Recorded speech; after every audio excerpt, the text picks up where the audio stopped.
Hello, welcome to Free Will, Science, and Religion. I'm Chandler Klebs, and I'm here with George Ortega and Michael Laster. And today we're going to be talking about the idea of happiness versus truth.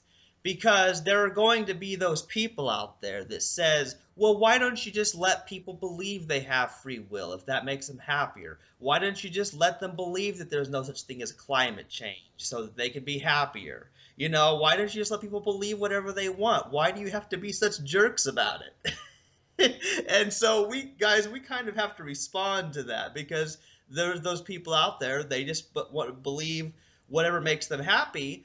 And I know George is really big on happiness, and happiness is what it's all about, but I think it's a reasonable question to consider. Well, is there a time when the truth is more important than happiness? And why is the truth important? All right, I can start. Basically, here's the thing. It's kind of like a false dichotomy because, it's not as if we're choosing between truth and happiness. I think you guys are gonna echo the same thing. Yeah. It's just like, for example, as with climate change, the longer we take to deal with it, the worse it's gonna get, and the more of a challenge to our happiness that'll present. And the same thing with this free will thing. I mean, yeah, it's kind of like with Darwin's evolution. When Darwin introduced evolution, a lot of people were probably pretty, confused. I mean, their whole worldview was just like upended, and but they got accustomed to it. And it's like, but the evolution thing, the difference between the free will thing and the evolution is that, to the extent that we overcome free will belief, the world is going to be much happier. I mean, the free will belief creates so many problems. Yeah. And see, here's the issue is that a belief might make an individual happier who believes it, but that doesn't necessarily mean that everybody else is happier. Because it could be that it makes them happier to believe that people have a free will so that they can blame people, so that they can punish them, and they can, you know what I mean? It might make people feel better, but it could also lead to the unhappiness of other people if those beliefs that are false lead them to do, awful things. Right, right. Let me comment on the two specifically, climate change and no free will. So with climate change, yes, initially, um, you can't really live in the, ignorantly blissful state that you were previously in. But it's not a fatalistic state either, because once you now know the truth, well, then you could base your happiness on what are you doing about it, and what actions are you taking based on your knowledge of what's true. And with free will, I think that it's also not fatalistic because we still don't know what'll, you know, what's in store for us for the future. But also, when it comes to happiness and no, when it comes to blame and anger and resentment and regret, people want to hold on to those things, but they don't seem to realize that they'd be happier without those things, or happier to at least those things minimalized to a much greater extent. Yeah, I mean, it's not as if the free will belief actually makes people happier. Right. I mean, as far as I know, because I don't see how it would. Why would it be better to believe that your choices happened out of nothing and that we're in some magical out, that was neither causal nor acausal? And if there could be such a thing, how does that make you happier? It really doesn't. I mean, for the most part, people are happier because they're doing what they want to do, and often, they call that free will because that's the compatibilist type of free will. That, oh, you're doing what you want, or it's you doing it. But that's something that everybody does have, is the ability to act on their desires, unless of course other people stop them and all that sort of stuff. But that's not what we're challenging, and so it's always important for us to clarify that free will is the idea that you could have, of your own accord, done otherwise, and that your choices are really up to you, not dependent on prior causes, that happened prior to your birth or conception, even. So free will wouldn't be useful, except that it's required to make humans responsible in the blameworthy sense, which is very important, for some religious people. So I think that's the major reason why people need to believe it. But I don't think the free will belief is actually making anybody happier. Well, the other thing I think we have to acknowledge is that, like, in most people's minds, and I think, in truth, to the extent that we understand that we don't have a free will, we really have no more control over what we do than does a computer or a robot or a puppet and all. And that's the truth. And, so you can kind of like see how people don't like to this idea that nothing, that it's all set out for us. We kind of like this free will belief causes us to think that we can make a difference, like, and yes, they don't think it out clearly enough and comprehensively enough to see how that doesn't make sense, how that couldn't make sense. But on face value, they kind of like it's like they like that presumed ability. So it's kind of like a trade-off. So, like, the idea is like, yeah, nothing is up to us. That's the truth. But, on the positive side, getting rid of blaming others, blaming ourselves, feeling arrogant, feeling envious, feeling guilty. I mean, like, these things are powerful. I mean, the world would be so much better without them. I was just going to say that not only does the realization of no free will take, not only does it release you from that imaginary ability, but it also chips away at your sense of yourself. It chips away at your sense of like this autonomous being, that's just this solid container walking around in this world of otherness, you I, know? yeah, I And think that's what really scares people.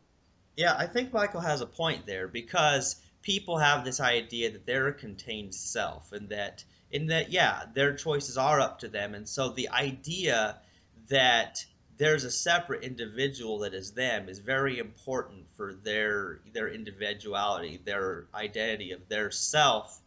But what's interesting about that is it's one that can't hold up to the truth, because upon any examination, you'll realize that, well, you're the product of everything you've been taught, plus your preferences that you have.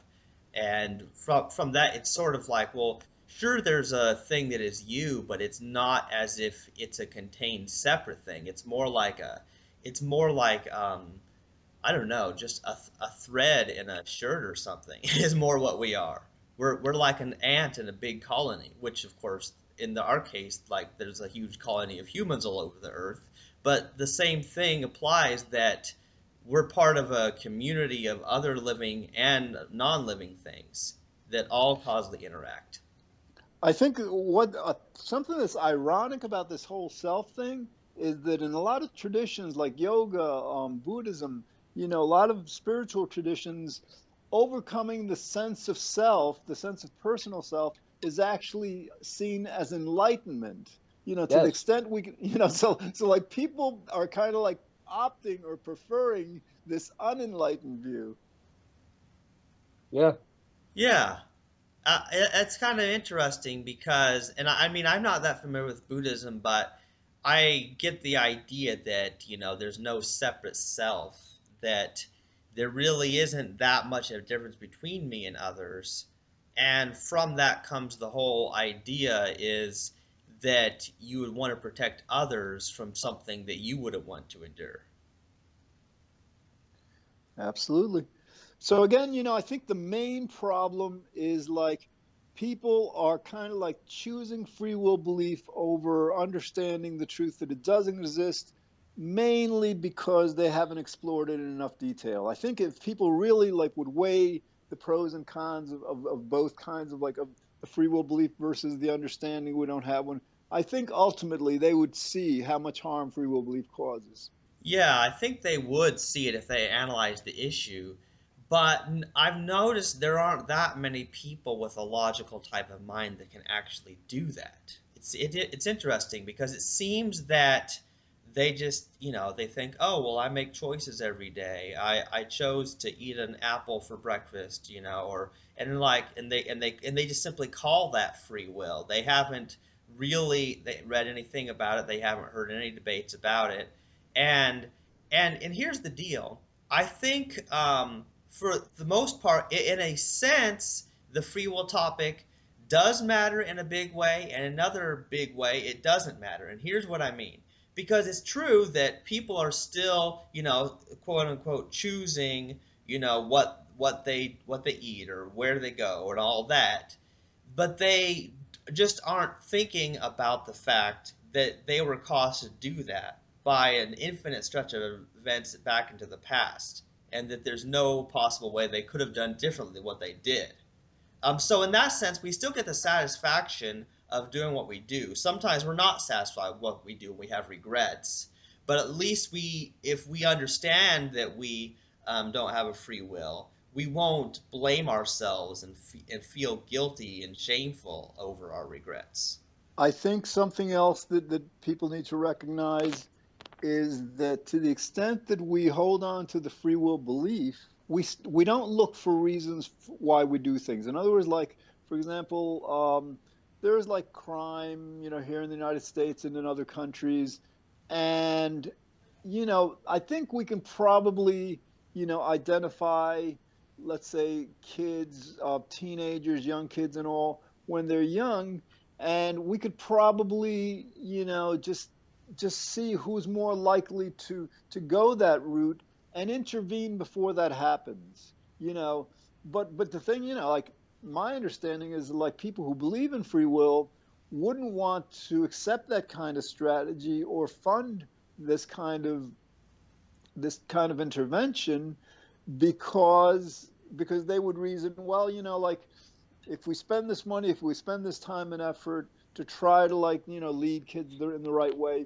it's not going to, like, really matter, because when they're adults, they're just going to do whatever they want anyhow with their free will. They can, and they don't really understand that how much we are like computers. What we're programmed by society, by our parents, by people, is who we become, and that ultimately completely determines who we are. That are our genes. Yeah, and George, I call that the free will fatalism. And the reason I call that free will fatalism is because it's the belief that things don't matter because people have a free will that overrides their entire past history, their entire education. So, in other words, education doesn't matter. What you teach children doesn't matter. Everything doesn't matter because people have a free will that can somehow freely, magically choose something independent of all their past experiences and their genetic preferences. So you have fatalism because it's the belief that, oh, nothing really matters because people can choose whatever. So in a way, the free will belief has a tendency to it has a tendency to say, oh, there is no causality. Prior causes don't matter. Nothing matters what happened in the past. And so, in a certain way, that's why a lot of people do equate free will with randomness, even though that doesn't give us any more choice in things anyway. Because if it happens for no reason, we didn't cause it. But I do think, in the minds of many people, free will is random choice, completely just for no reason choosing something, completely just arbitrary. Agreed. Yeah. Yeah. Another thing is, again, like, think about, like, right now we understand that no one has a free will. It's one thing to understand it. It's another thing, it's kind of like Nick reminds us a lot. It's another thing to really be able to put it into practice fully. We've been so programmed with this free will belief, even though we understand that it's not true, we will tend to act according to it. Now, that's today. But imagine 20, 30 years from now, when hopefully everybody will get this. Not only will they get it, but hopefully in 15 years, they'll be teaching it in schools, maybe in junior high schools, who knows, maybe even in elementary schools. And the whole world has accepted this, has accepted it, understands it. Then you realize generations of people, like 20, 30 years from now, will just not have any logical reason to blame other people or themselves for anything. Can you imagine, how much more peaceful and intelligent a world that'll be?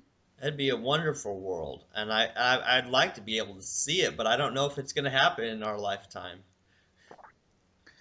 I don't see why it couldn't. Well, I mean, I hold a lot of my faith in this connection between free will belief and climate change denial. The idea is like when we're indicted with something that is so horrible that we can't face the fact that we're doing it, like climate change, people go into denial. People's like, oh no, it's not happening. Oh no, it's not serious. Oh no, we're not doing it. But imagine if everybody was like suddenly, imagine if our leaders figured out, wait a minute, the reason people are denying climate change is because they feel responsible for it. But they're holding themselves responsible, and the reason they're holding themselves responsible is because of this free will belief. If our leaders, come to this conclusion, which is a pretty standard psychological conclusion. I mean, denial is a basic standard defense mechanism psychology. Then they might, change their strategy. Then they might tell the world, listen, we don't want you to blame yourselves. It's not like it's our fault, but if we don't do something about it, serious consequences will result. And maybe by people not being indicted in that way, they can begin to understand the problem, much more objectively. Yeah, because I think that's one of the reasons for the denial about climate change and other things. Yeah, people if they feel like they've done something so horrible, they would rather think that they haven't done it rather than just think, oh, well, I did do it, but I didn't know better. It wasn't really up to me. And there is a huge difference between those two responses because at least there's a potential for like changing. Oh, well, I guess I didn't do what was the best thing, but I'll change what I do in the future to reflect this new knowledge. Um, but instead, people they just get stuck with this guilt, this blame, this shame, this feeling that they're some bad person, and even worse is when the hell thing is thrown into it, because they think they're going to hell because they did some sin or whatever. Yeah. Yeah. Some Uh, Go ahead, Um, Mike. I was gonna say that, like, like I said before, that's really how you come out of the fatalistic state you might be in after realizing, climate change is real or any other sort of truth that might challenge your worldview. So with climate change, it can be, if you have the right perspective, um, a jumping point for more positivity. Saying, okay, now that I know this, I'm going to be part of the solution. I'm going to start investing in wind and solar, and and now that you're doing that, you might be even happier than before you realized it was a problem at all. So it's Yeah, all about perspective.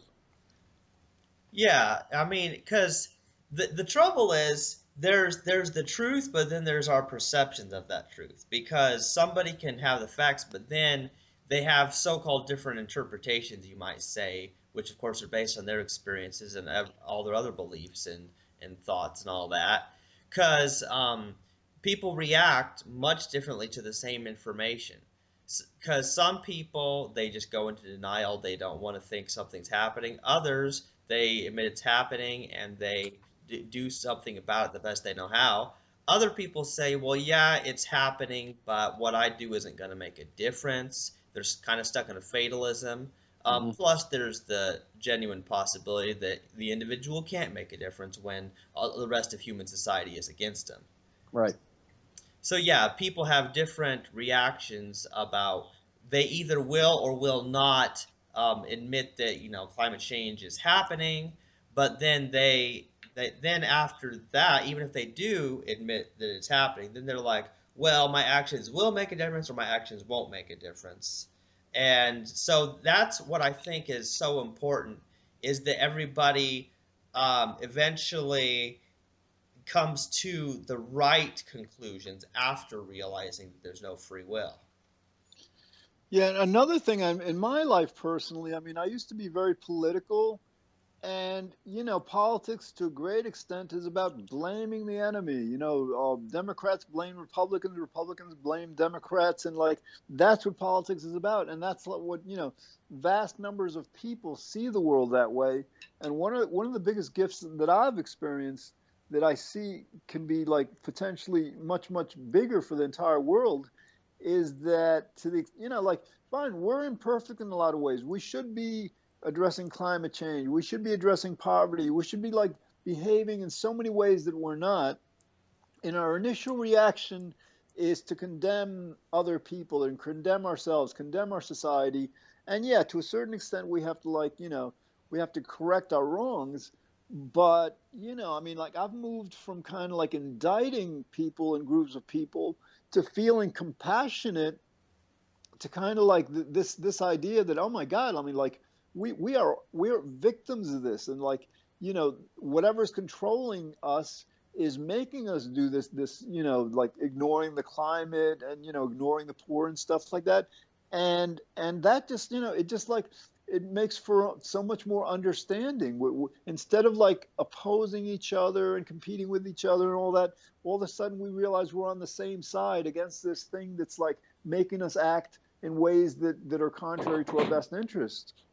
Yeah, because the whole us versus them thing is a big problem. The idea of competition, whether it's in politics or sports or whatever it might be, causes people to get really upset. Yeah, and I'm sure there are, evolutionary biological, um, reasons for that, stemming from, what do you do when you're in a small tribe and there's someone who's just lying all the time or causing problems? Like, you need to identify that person and, let everyone else know. And in today's case, that's the oil industry. That's big oil, ExxonMobil, whoever. And it's still important to identify, but there doesn't have to be the same amount of uh, blame. And also, I wouldn't necessarily say that everyone is a victim if they don't even realize it. Like the heads of the oil companies, I wouldn't really say as individuals they're victims because they're probably living these great luxurious lives and maybe even have good social lives. I don't know, Yeah, but there there's just ignorance on the part of the masses, um, and in that sense, they might be a victim of ignorance, but the true victims are the ones who will be impacted by it directly, I think. yeah. Because I mean, some people benefit from a certain situations, and others live miserably because of it. So, and of course, as far as the climate change thing goes, as time goes on, future generations are going to experience more and more of the effects of it. We probably won't even see the very worst of it. Um, but the people who've been making money off of anything, whether it's the oil, whether it's animal agriculture, whatever it might be that contributes to climate change, those people are making tons of money. They're living wonderful lives where they've got everything they want. It's just that I tend to not. I guess I tend to be more focused on the fact that there, can be many people who are going to suffer. For so it's like the happiness of one person doesn't necessarily override, torture and death and all sorts of unhappiness of thousands, tens of thousands, even millions or billions of people. So I think that's where the issue comes in, like with our original topic of the happiness versus truth, because, you know, does a belief you hold, whether that's free will belief or whatever, um, it does it if it makes you happy, but it doesn't hurt anyone else, then it's hard to argue against. If it's just Yep. making somebody happy, um, but it's not hurting anybody, well, then there's not much of a motivation to tell people their belief is false if it's not going to affect anybody. Right, but the thing about this free will belief is it's insidious. I mean, people don't realize how hurtful it is. You know, you have to look at it carefully and deeply the way we have on these podcasts and the way Harris and other people have done in books to see the harm it causes. And it's not just about us and other people. It's about us and ourselves. I mean, you know how many people like resort to like drinking and just like condemn themselves for like not, being as successful as they wanted to be and all this stuff. All this like guilt and self-blame over things we have absolutely no control over. I mean, like this, it is so harmful, across the board to not just to other people, but to ourselves. Yeah, your point's valid there, George, because it's not just that it makes an individual happy and makes everybody else miserable, but it makes the individual miserable as well. Because everybody is going to have, um, everyone's going to have bad choices, and if they think that those choices are up to them, then they're going to blame themselves. And no matter how rich they are, no matter how much successful they are going to experience some unpleasant feelings from this belief in free will. So we can advocate it as good for the individual as well, you know. So I think that's an important point. It's good for the individual, but it's also even better for the group as well because it causes. I mean, it's really hard to have wars if you're not blaming people and hating them. You know, it's interesting. I mean, because like what we try to do a lot is try to like explain to people logically and scientifically why free will is impossible, why it just can't be.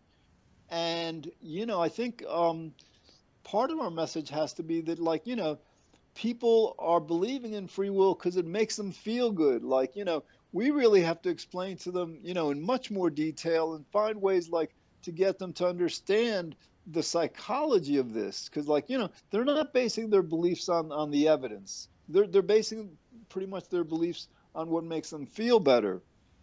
So, these shows like we're doing today are very important because, right now we're addressing why people aren't getting it, why people refuse to acknowledge it.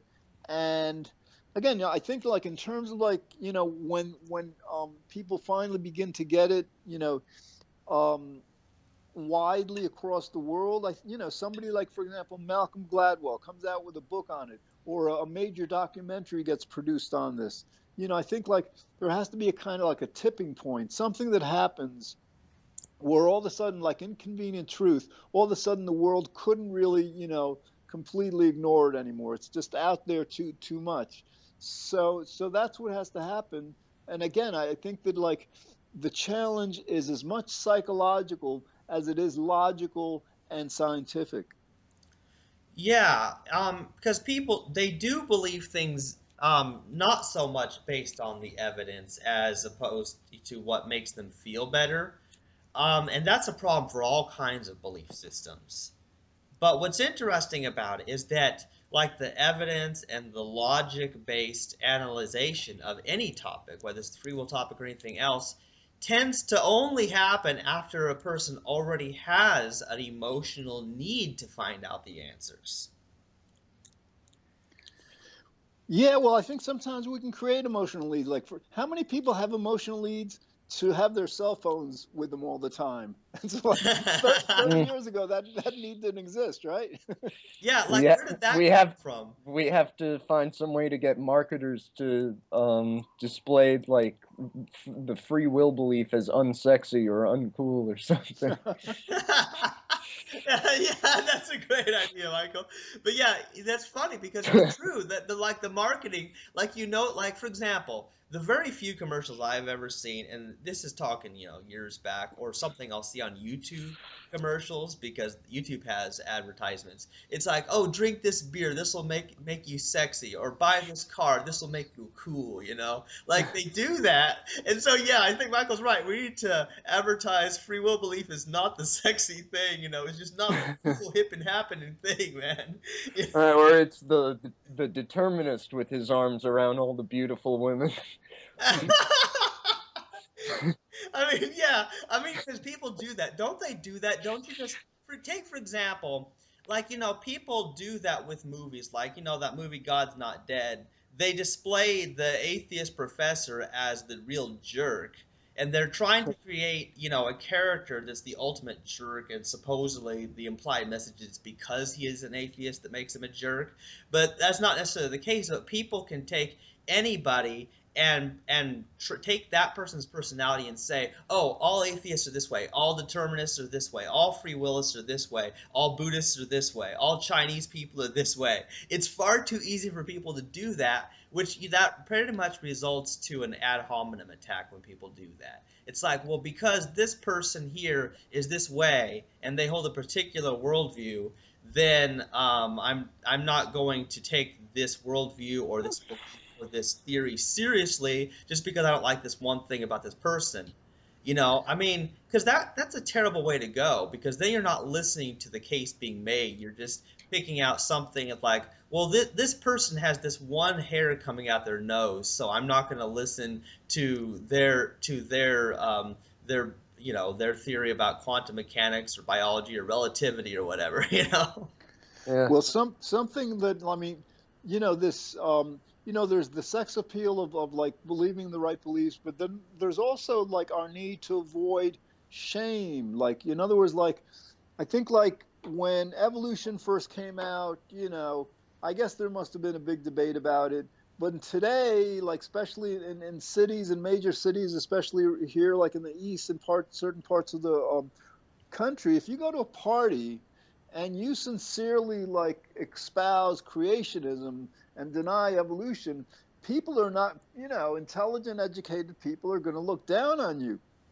So this kind of like avoidance of shame of being like really so vastly on the wrong side of a position that is so, I think, universally, at least scientifically understood, may be the kind of dynamic that might come into play with this free will thing. I mean, again, like right now we have like, Sam Harris is like one of the major, personalities, whatever, authors that's come out with it.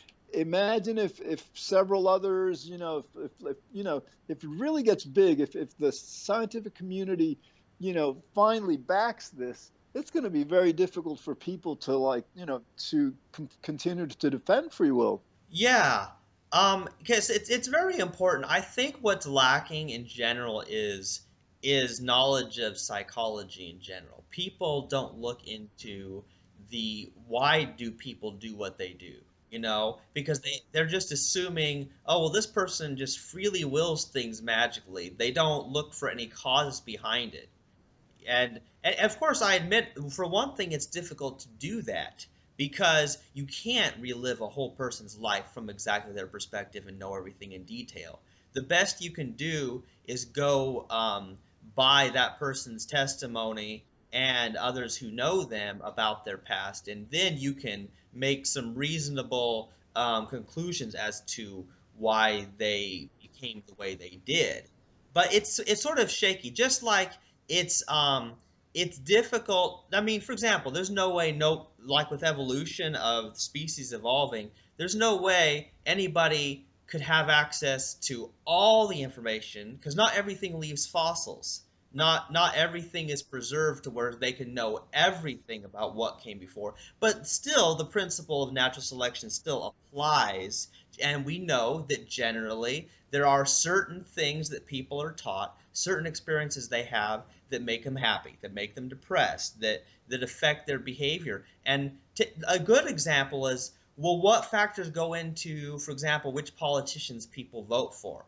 What goes into that? And then here's the deal: is then the politicians figure, oh, well, if this kind of thing will make people vote for me, well, then I'll have my advertising say that. So they are manipulating the masses into voting for them. But because they're all doing that, it's whichever's the most sneaky and has the most money to spend that ends up winning in that sense. Yeah, another thing with free will belief is like one good thing is like compare it to like let's say evolution. Okay, now we know a certain thing about genetics. We know like with Mendel's peas, we can experiment and create hybrids and all that stuff. But that I'm not sure would absolutely equate with, the evolution of one species into the next, like evolution, demonstrates. And so, like, with evolution, even like the most, relatively well educated of us, to a certain extent, have to accept the authorities' view on it. In other words, like, unless we're going to like just spend, dozens or hundreds of hours exploring the findings in great detail, we kind of like accept that the Darwin, the evidence is there and it makes sense and it's preponderous, it's mountainous. But like with free will, the amazing thing about this is like it doesn't require any kind of expertise to come to the right answer. And so like, so that's huge. I mean, like this is something that like anybody, anybody with a second grade education can understand without any reliance on science, without any reliance on expert evidence or anything. So I Yeah, think, that's a very important point, George, because you don't really have to know anything other than that things are caused. Or even if you try to do the uncaused thing, that still doesn't make a difference, you know, because think about what people spend their time doing. When people read books, when people watch documentaries, when people try to educate themselves in some way, well, what's the purpose of it? Because they know that new information, if they find out some new thing is true, they expect that to impact their life in some way, which shows that their behavior is based on the information they have. We all operate under this understanding of causality. We just fail to fully apply it in our lives to all areas. So, yeah, I think people they can understand how free will is impossible. They can understand that just as everything that they see moves, everything's caused to move. Our thoughts are caused by something. Our beliefs are caused by something. Our feelings are caused by something. And this is very important for people who are like depressed, because somebody will have some kind of depression, and then people are like, well, why are you depressed? Choose not to be depressed, or you have so much to be happy about, so why can you be depressed? And then because of people's ignorance and their assumptions that people are responsible for their own happiness or depression, they expect the person to just get over it. Which, if people could do that, well, we wouldn't have depression. We wouldn't have people getting depressed and committing suicide. We wouldn't need medication. We wouldn't need psychologists, psychiatrists. We wouldn't need mental health services. We wouldn't need any of those things because people could just choose to get over it and feel fine. And I think that right there is a big reason why people have got to get over this free will belief. Because if people truly had, like we often say, like, oh, well, if I had a free will, I'd be blissed out all the time or something. But if you think about it, even though the free will is an incoherent idea, if we actually had the level of control to where we could change our level of happiness, we could change our desires to match the situation, even though that would still be just as causal, wouldn't really be up to us, we would be much happier.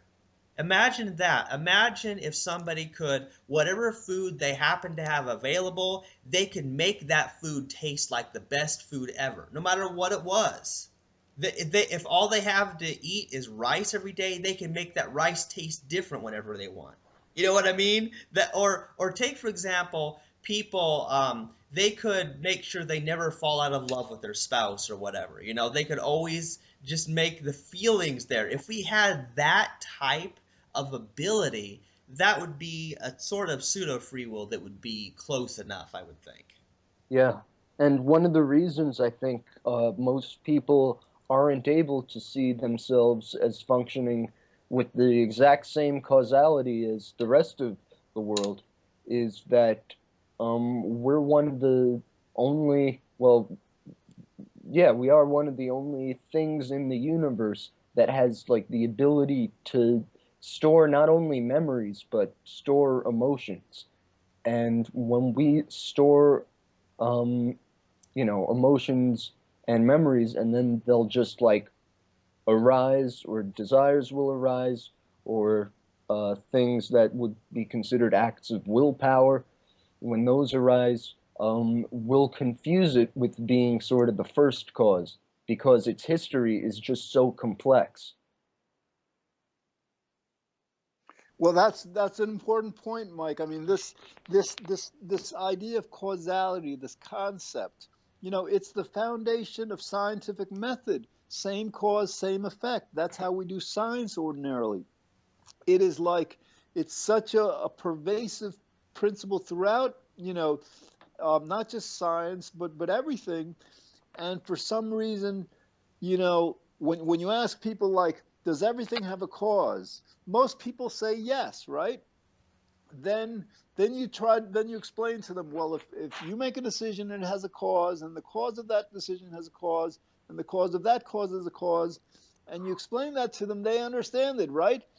But somehow they don't, because then, like, they will continue to insist that they have a free will. So I think the problem with the compatibilists tend to say they accept um, causality, cause and effect, but I have a feeling that they don't really understand it, because if they really did understand it, then they couldn't hold the opinion that well, unless they change the definition of free will, whatever. But it would be so much harder for them to really defend free will, understanding causality, properly. Yeah, because here's the deal. Like, I've been talking to a compatibilist once in a while on Twitter, and he still says, well, you could have done this, you could have done that. See, he says he accepts determinism, but he still believes in the, oh, you could have chosen to do otherwise. Which shows me that at the bottom of every compatibilist, there still is libertarian sense of free will, and they have completely missed the issue. Yeah, what do they say when you ask them, well, what was the cause of why I did this instead of that? I'm I, curious. Yeah, it's actually very weird because they say, like, this compatibilist, he was saying like, well, yeah, but he says, well, determinism doesn't make anything happen. It's you as the final responsible cause that can either make something happen or make it not happen. So he still believes that each one of us has a sort of free will or free won't, that we can nullify all prior causes somehow. What he's missing is only if we're caused to by the prior causes would we nullify some of the other prior causes. Yeah, It's like, yes, what would influence these influences? More influences? That's what Sam Harris said. You're not controlling the storm, and you're not lost in it. You are the storm. literally, yeah. And what would he say to that when you bring that up? When you ask him, well, what's the cause of the thing that decides either you will or you won't?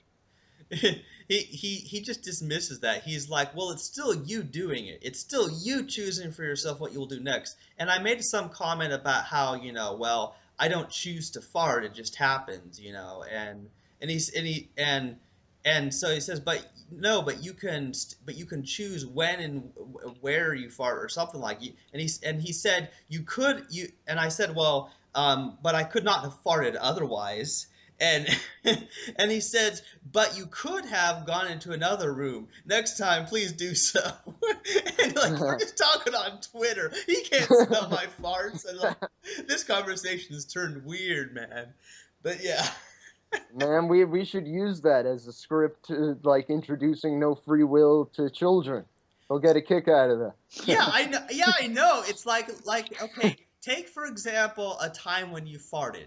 Now, was that fart caused or uncaused? If caused, the causal regression makes free farting impossible or something, like Yeah, free-willed farts. And if it's uncaused, then you can't have been the cause of the farts. Therefore, you didn't really fart because it was an acausal fart.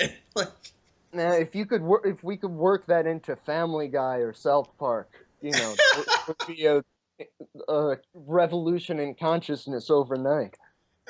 yeah, I know, because if you use humor in something, people tend to get it more.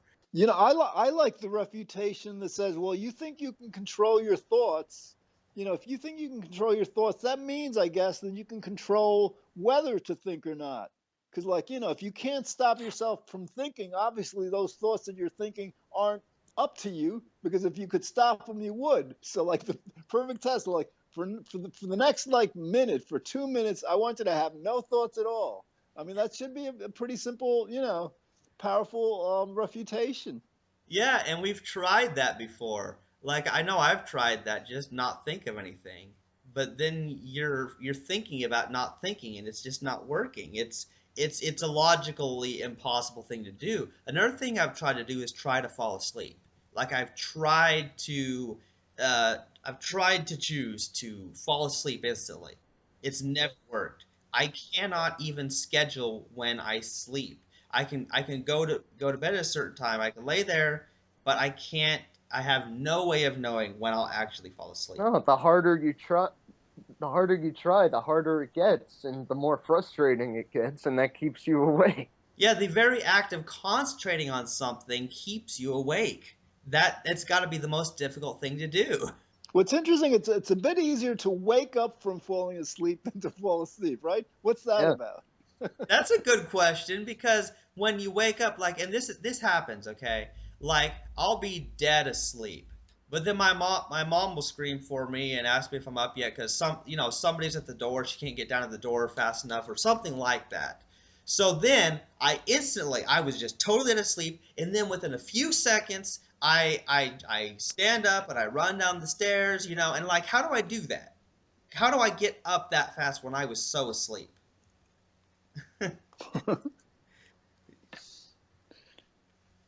Yeah. But yeah, there's got to be a way to get the message across of that we if we don't have the ability to stop thinking, then and how can you claim that we have control over our thoughts? And if you don't have control over the thoughts, how can you have control over the actions that stem Yeah, from those thoughts? think about that a bit more, Chandler. And Michael. I mean, like, basically, all right, you challenge somebody. You have a free will. I want you to not think any thoughts.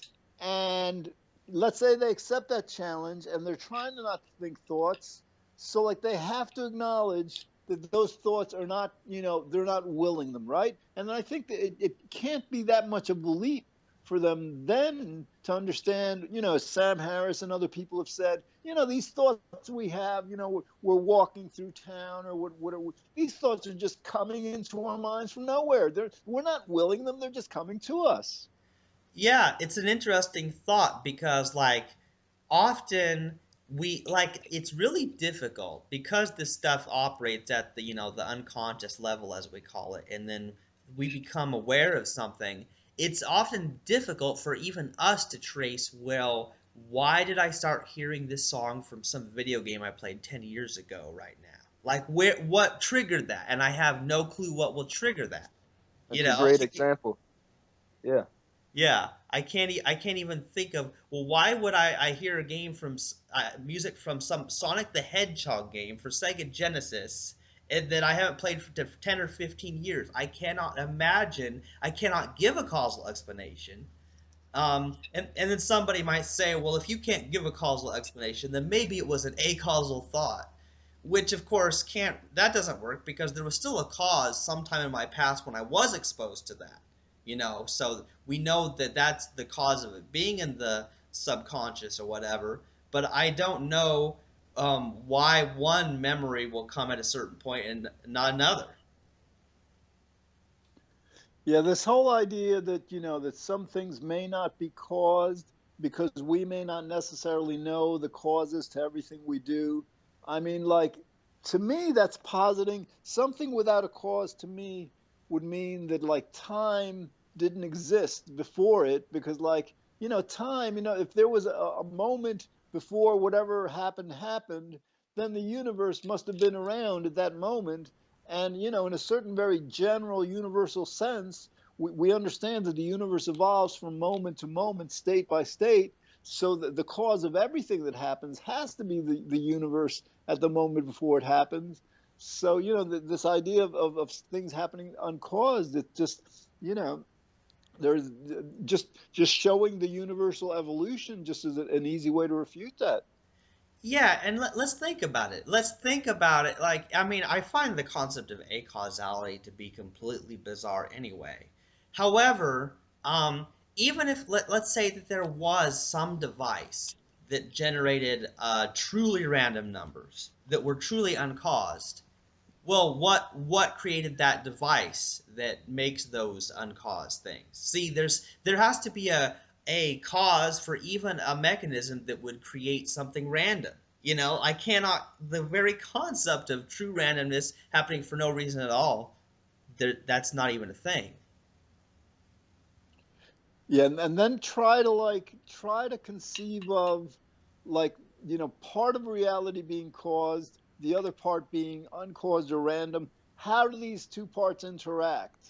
One thing's doing, it just like, that would seem to me like it would negate all the laws of nature because, some things apparently would be able to transcend them all. Yeah, I know. Hey, here's an example of what a like a universe where some things were causal and some things were acausal would be like. There's a YouTube video series called Charlie the Unicorn, and watch that. But there's 4 videos in this series. Watch that and see how things don't make any sense. And that's what I imagine. So something will sing to you and then it will explode. It makes absolutely no sense. There would be no coherent way to plan for the future. You wouldn't know what to expect, even if there was even if there was some type of acausality where 1% of the time things happen differently. Like, let's just say that every once in a great while there was no gravity, or every once in a great while, like, yeah, it's like heat became cold, or you know what I mean? Like, there would be no consistency of the laws of nature that we have so much trust in, that things are going to be, to a certain extent, the way they were yesterday, but with slow changes. Have either of you guys read Malcolm Gladwell's The Tipping Point? No. Because, No. like, all right, you might want to look into that because basically, we're trying to like figure out how this is kind of like a grassroots effort. We've got a couple of TV shows, we've got a meetup, we've got this podcast, we have a few books and all. And, we're actually leading our world to a brand new consciousness. And so, like, the thing is, like, most people say, well, no, you got to have big money behind this. You got to have, like, the networks and all that stuff. And in that book, The Tipping Point, Malcolm Gladwell explains through detailed, explorations of various kinds of like trends and all that has happened. He explains how these um, a movement or a product or something will just like begin to like build in interest and or in sales or something. Then it gets to a tipping point where all of a sudden it's like everywhere. So I mean, and the thing is, like, a lot of times we can't predict this. So in other words, like, we might think that, like, it may take 10, 20 years for people to get this. People might actually get this in 2 years in some way that's completely um unexpected, simply, I guess, because, like, fine, everything is causal, but there's so many causal influences to what happens, and we couldn't possibly be able to, like, render any kind of accurate prediction in terms of when things might happen. Well, it's kind of like, internet memes. Like, some funny video someone will come up with, and then it will end up all over the internet. Kind of like the "What's up," the "What's up" video. There's the "All Your Base" video. There's, there's all kinds of different internet memes. They end up on tons of websites, millions of views on YouTube, and you get to thinking, well, how did this become so popular? How come everybody is talking about pink fluffy unicorns dancing on rainbows? So I guess what we need to do is we need to make a new meme that will help people get this. I don't know. I guess we like Photoshop Sam Harris's head on like Brad Pitt's body or something. Mm. Yeah, or we mix it And with funny cat videos somehow. Yeah. yeah, yeah, just like a cat like contemplating like causality and stuff. Just like realizing that, he's not separate from the universe. It's like a philosophy cat type thing. Like the Velociraptor thing. Like, Velociraptor, is that like a real thing? yeah, I've seen that meme. Oh man, I saw I'm gonna have to look that up. Yeah, but yeah, there's got to be a way for people to get it because we know that certain things are marketed, things are advertised, both by the rich and powerful with lots of money, but also sometimes there will just be some person somewhere who will make something. They'll make an app. They'll make a song. They'll make a game. They'll make something somewhere. They'll make a website, and then all of a sudden, before you know it, it's something that millions of humans have found useful. And one of the things that upsets me is that the free will topic has just kind of been, just a philosophical debate. It's been considered, oh, that's the thing for those philosophy nerds, the free will debate.